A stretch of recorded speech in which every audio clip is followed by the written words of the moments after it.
Rigathi now in charge as Ruto leaves for the Queen's funeral in the United Kingdom. Dilemma: Ruto faces a tough balancing act to ensure the mandates of his deputy and Kenya Kwanza co-principal, that is Musalia Mudavadi, do not clash as the president divvies up duties between the two powerful men in his government. Just a quick run through upon arrival.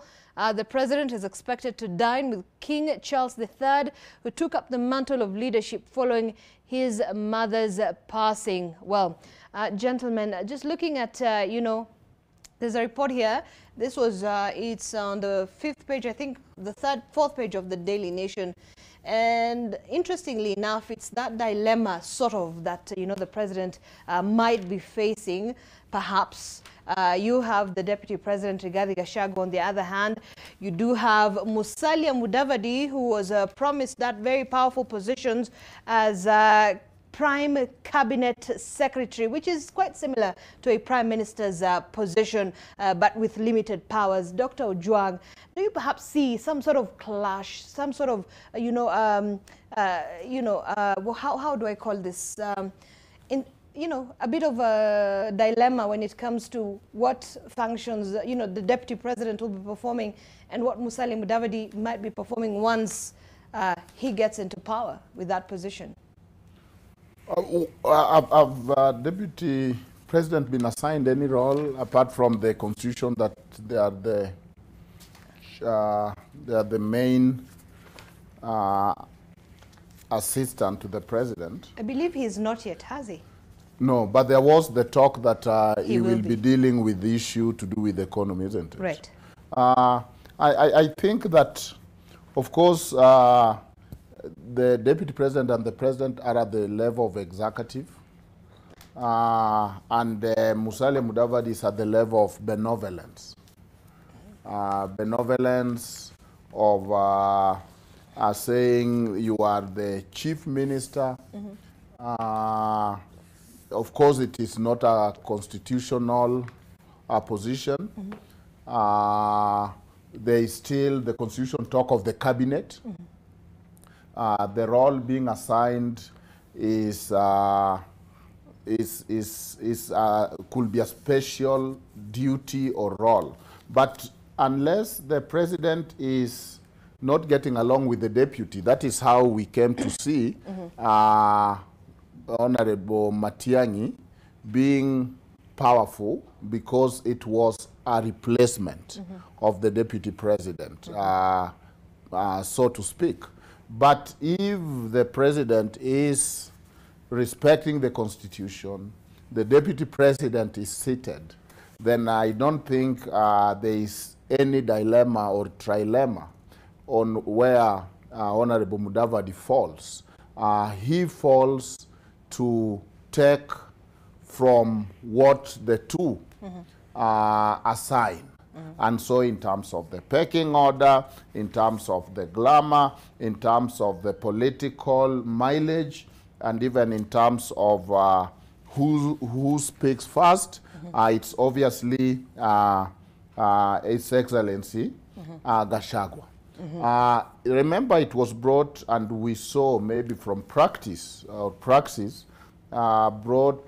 Matiang'i was brought, it was almost punitive. It was a coup. So now bringing in Musalia, most likely will be reporting to both of them. And so I don't anticipate a clash. Sort of clash. No, I don't. I don't think there is a lacuna on who is in charge of the government. And depending on how that role comes out, it appears to me it's getting weaker and weaker, because once you have ministers, they are ministers. Some will be so powerful. For example, Honorable Duale, if he makes it to the CS, it will be just camaraderie, collegiality. We are informing you what we are doing. But again, Gachagua, Excellency, is a hands-on person. So it is very hard to run amok with other things and leave him behind, because he's so daily in terms of what will be going on with the government. All right. Thank you. Yeah, Jim, I mean, so Ruto's plans for his deputies' duties in his administration.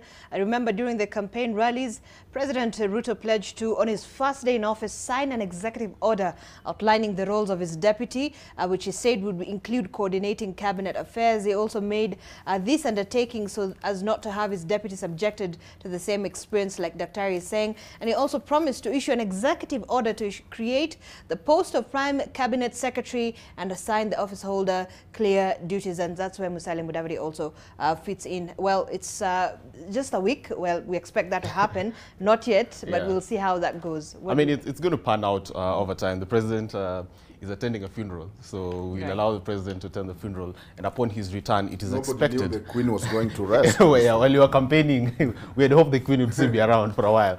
But the truth be told is, President Ruto's miseries as deputy president began when, then CS Matiang'i was assigned these roles of coordinating government functions. And suddenly he said he did not have any job to do as deputy president, because deputy president is the principal assistant to the president.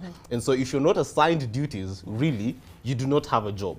We expect that, for instance, he's left, and part of the duties assigned to Gachagua is now he's in charge of government functions. There'll need to be very clear distinctions between what Gachagua and Mudavadi will be doing and what Gachagua will be doing. Normally what happens is if both of them have political ambitions, like we know they do, they will want to use their offices to propel the political agendas. And that is why the president has to play a very delicate balance of being hands-on and being very, very clear on the functions of these two individuals and reining on them if they go rogue on him as president, because they would easily let him down if he does not ensure that those roles are very clear and everyone stays on their lane.